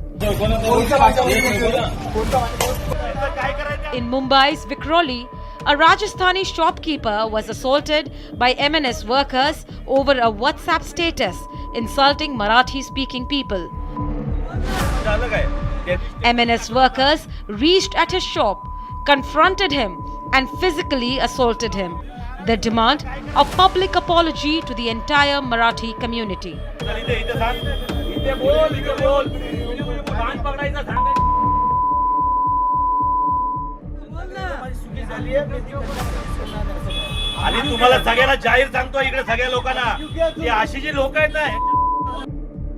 While the Maharashtra Chief Minister Devendra Fadnavis has assured action. देखिए, Meera road की घटना के तुरंत बाद FIR भी दाखिल हुआ और कार्रवाई भी हुई है। इस प्रकार से कोई भाषा के आधार पर गुंडागर्दी करेंगे तो हमारी सरकार उनको छोड़ेगी नहीं, उनके ऊपर कार्रवाई करेगी। मैं वापस कह रहा हूं, स्वभाषा का अभिमान होना चाहिए, मातृभाषा का अभिमान होना चाहिए, पर उसको आगे करके अगर कोई गुंडागर्दी करेगा तो सहन नहीं किया जाएगा। This is neither the first nor an isolated incident. Just days ago in Mira Road area of Thane district, a food stall owner was allegedly beaten up for not speaking Marathi.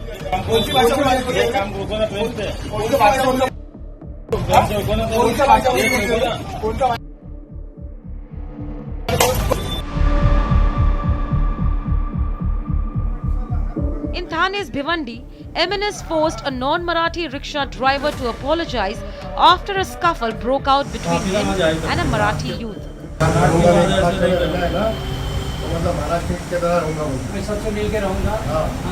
एक पण महाराष्ट्रीय माणसाला हात लागला नाही पाहिजे, नाही तर हा हात तुझ्या कुठे लटकेल. The rickshaw driver was threatened that if you try to touch a Marathi youth in future, then see where your hands will go. This hooliganism is neither restricted to a particular party nor reason. A few days back, Shiv Sena MLA Sanjay Gaikwad hurled abuses and slapped canteen staff in Mumbai over stale food. When asked on the same, he brazenly said that when someone fails to understand democratic language, then I have to use this language only. No action has been taken against him yet, despite assurances by the Chief Minister.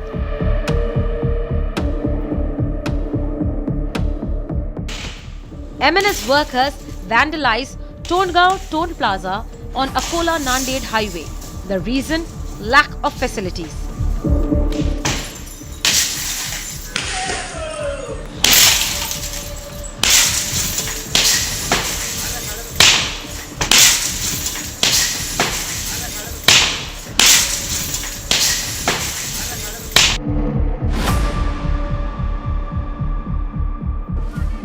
And this video of an MNS leader, Javed Sheikh's son, has been going viral even now.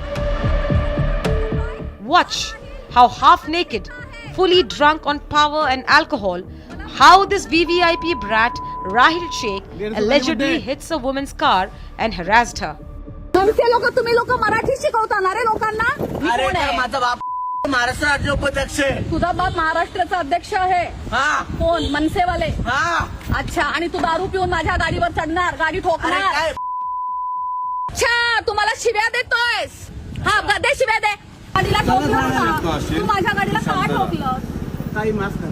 माफ? तू आता बोललास माझा बाप कोण आहे मला? अरे काय मी तुम्हाला अरे मी थोडासा परप्रांती लोकांना साथ दिला तर काल 200 लोक माझ्या अंगावर आले. आज तू माझी गाडी ठोकतोयस, आपल्या बापाची धमकी देतोयस. तुम्हाला माफ करा ना. माफी नकोय. तू दारू पिऊन गाडी का चालवतोयस? तू दारू पिऊन गाडी का चालवतोयस? Why are political vigilantes taking over law and order?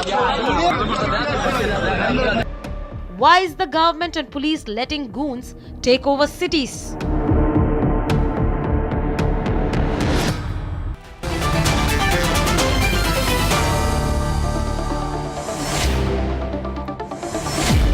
Sanju Verma stays back on this debate tonight. Krishna Hegde, Deputy Leader and Spokesperson of the Shiv Sena, joins us. Also, Chandrasekhar Jha, Shiv Sena UBT Spokesperson, joins us on the debate, and so does senior journalist Pankaj Sharma. Let me begin this debate by going to Chandrasekhar Jha. Chandrasekhar ji, let me say Jai Maharashtra, Jai Marathi. And if I could just ask you, because this is for all our viewers, when are we celebrating the Marathi Bhasha Gaurav Divas?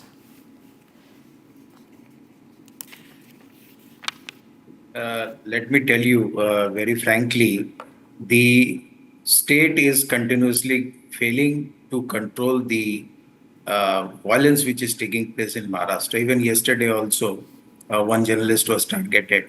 So eventually the state is giving assurance but could not take any damage control Mr. on Jha, this. I said I want to begin this debate by saying Jai Marathi, Jai Maharashtra. And I want to ask you, when is the Marathi Bhasha Gaurav Divas celebrated in Maharashtra? See, I don't know the exact date. I should admit that. You do not know the exact date when the pride of Marathi language is celebrated in Maharashtra and official days been designated. But you want all non-Marathis to speak in Marathi, and if they do not know Marathi, they will be beaten up. Their shops will be vandalized. They will be threatened. And this is all happening in Maharashtra. And since you're part of UBT, you will have to take onus for what MNS goons are doing. Because now both the brothers are on the same platform. Who takes onus, Mr. Jha? The onus is on the state to stop it. The onus is on the state. It's Yes. not on the goons who are threatening and actually vandalizing shops. It's not on them. These actions are being taken upon provocation or some kind of insult to the Marathi language. And if those actions are there, the state Mr. should also take Jha, action. this is precisely why I asked you that the party that is speaking of Marathi Gaurav is talking about the pride of Marathi language, does not know when the Marathi, the Gaurav Divas is celebrated, but they want all non-Marathis to be speaking in Marathi in Maharashtra. If they do not, and that does not mean that they are not respecting Marathi. It just means that they do not know the language.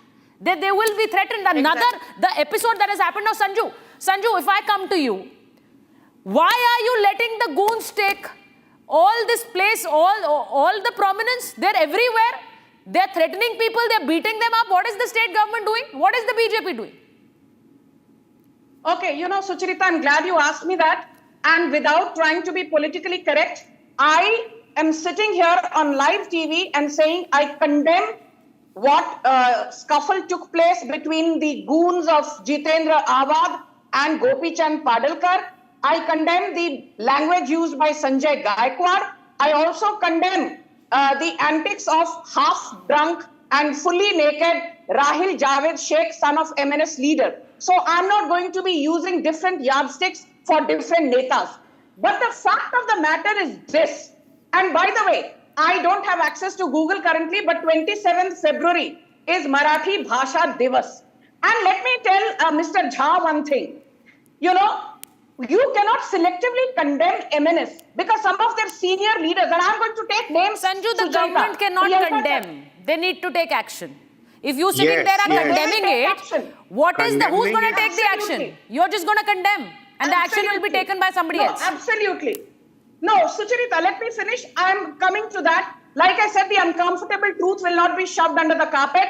Yes, law and order is a state subject, and Devendra Fadnavis, by virtue of being the Chief Minister and the Home Minister of Maharashtra, has assured not once, not twice, but umpteen times that he will take action and do the needful, and the culprits will not be allowed to get away, irrespective of their political ideology. Devendra Fadnavis has said it in as many words. When the Chief Minister has assured, I don't think anybody else needs to sit and second guess. But very quickly, Sucharita, you know, but it's all going on, Sanju. It's not stopping. Every day an incident like this comes up.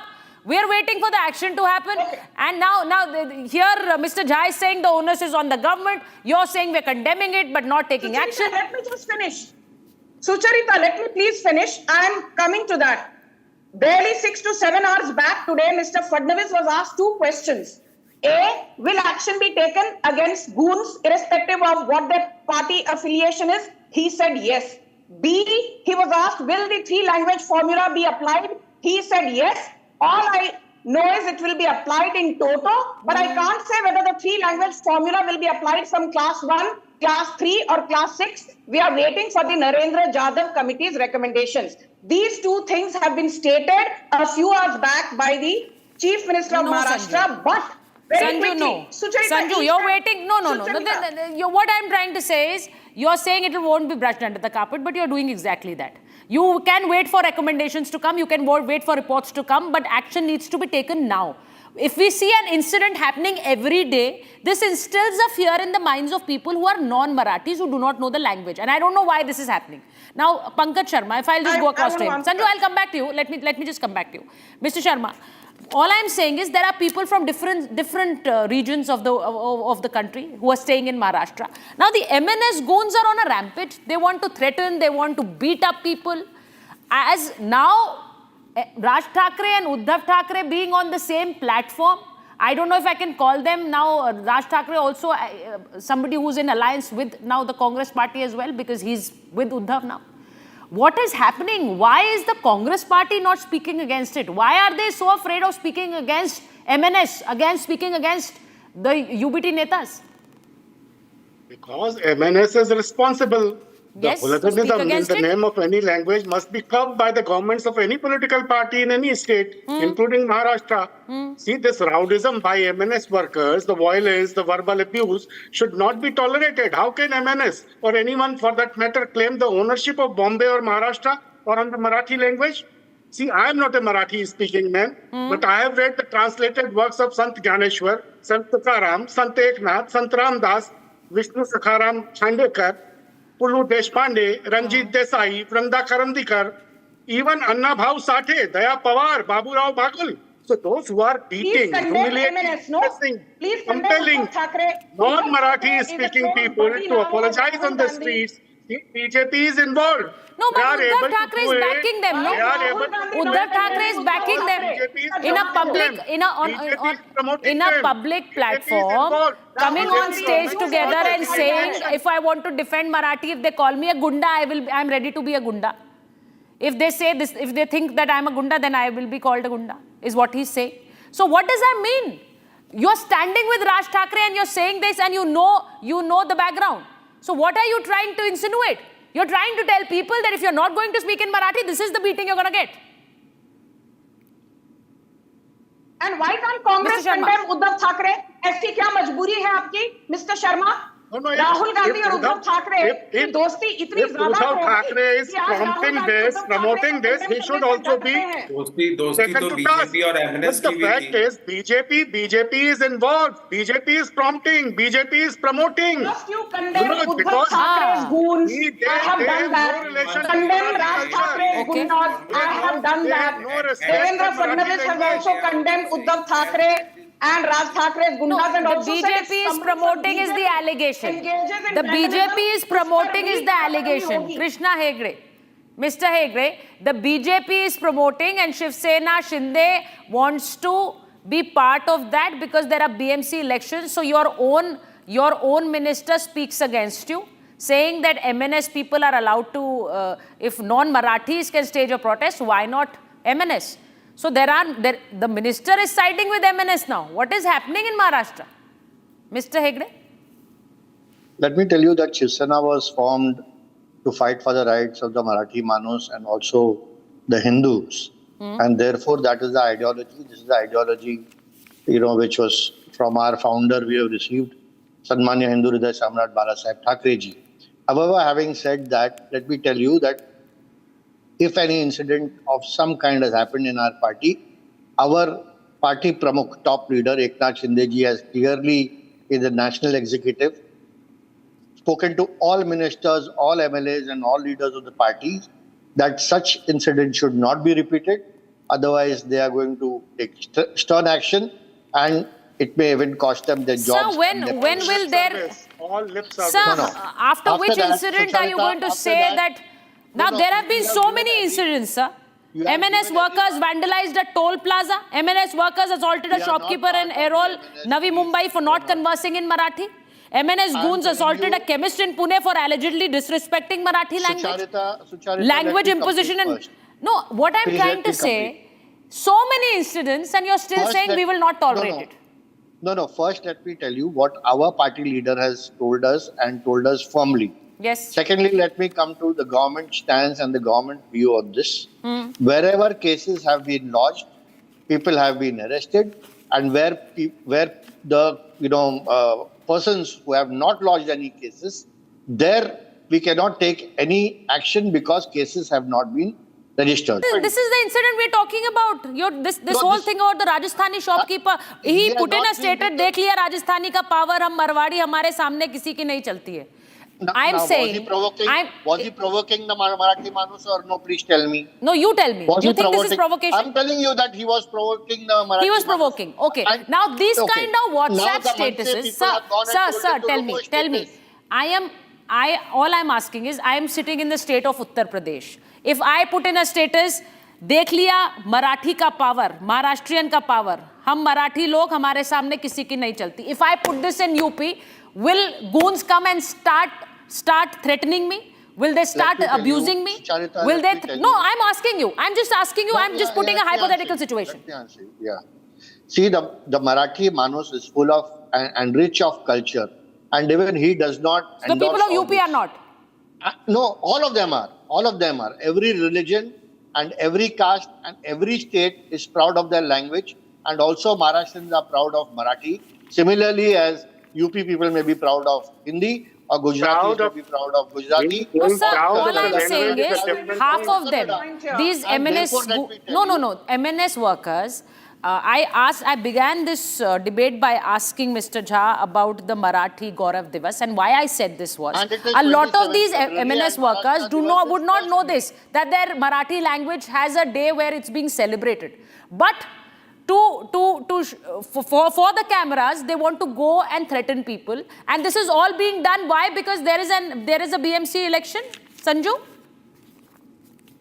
Sucharita, I want to just make one very quick point. And yes, Marathi Gaurav Divas is 27th February and Maharashtra official languages day is May 1st. This is for Mr. Jha. But on a more serious note, I always say this, that taking cognizance of the problem is, the first step towards resolving the problem. And I think the fact that the Chief Minister has now clearly said enough is enough, I think that's a categorical indication that no more vandalism will be tolerated. But Sucharita, one point I need to make. I have the guts to say, even if a BJP MLA is engaging in vandalism, jail ki salakho ke piche daliye, irrespective of political ideology. But I was shocked that this Rajya Sabha MP of Uddhav Thackeray's Sena, Priyanka Chaturvedi, was asked on another channel by an anchor, "Tumhala Marathi yete ka?" She says, "Ho, mala Marathi mahit ahe, पण माझी Marathi kamzor ahe." And in the same way, she says she supports imposition of Marathi. अरे madam, आपसे 3 वाक्य मराठी में बोले नहीं जाते, वो भी आप टेलीप्रॉम्प्टर देख के बोलती हो. But when Uddhav Thacker's goons are beating up Biharis and Uttar Pradesh के नागरिक, you have consumed Fevicol in wholesale. I think this is the hypocrisy that needs to be called out. And I have been staying in Maharashtra for the longest time. All I can say is Marathi माणूस शांतता प्रिय असतात, त्यापैकी बहुतेक जण हिंदी बोलतात. राज ठाकरे गुंडे यांच्या उद्धव ठाकरेच्या विनाशकारी गुण महाराष्ट्राच्या प्रतिनिधित्व करत नाही. Maharashtrians are peace loving, they speak Hindi, and Raj Thackeray and Uddhav Thackeray do not represent You're right, Maharashtrians. Sanju. Mr. Sharma, there are so many Maharashtrians who are coming in and saying that this is not us. We can't be beating up people. This is just a section of political workers who are doing this. We take pride in our language, everyone does, but this is not us. Taking pride in a language is a different thing, but these people are language naxals. They are linguistic extremists. They are fanatics. They are lunatics. Anyone promoting them is involved in the heinous crimes of linguistic carnage. Let me tell you, I am afraid that this radicalism, will rather than make Marathi flourish, will convert Maharashtra. Exactly, I agree. And it is important that all political parties speak against it. All political parties, because this is going to become a menace and it will be only affecting the poor people on the street. Thank you so much to all of you for joining me on the debate. And moving on. At 9 p.m. on the debate, Wall Street Journal repeats pilot blame theory without any proof. DGCA, Air India, silent on leaks.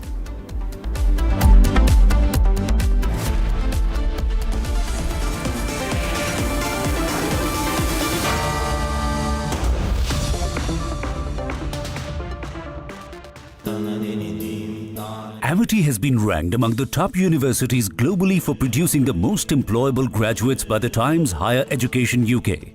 Yet another testimony to Amity's excellent placement record. पैसा लगाना है तो century club prime पे लगाओ. डूबेगा नहीं, जलेगा भी नहीं, कोई खा नहीं जाएगा, धोखा नहीं देगा, ऊपर नीचे भी नहीं होगा, सेफ रहेगा, सिक्योर्ड, मिनिमम 30 साल का रिटर्न देगा. अब इससे बेटर इन्वेस्टमेंट है?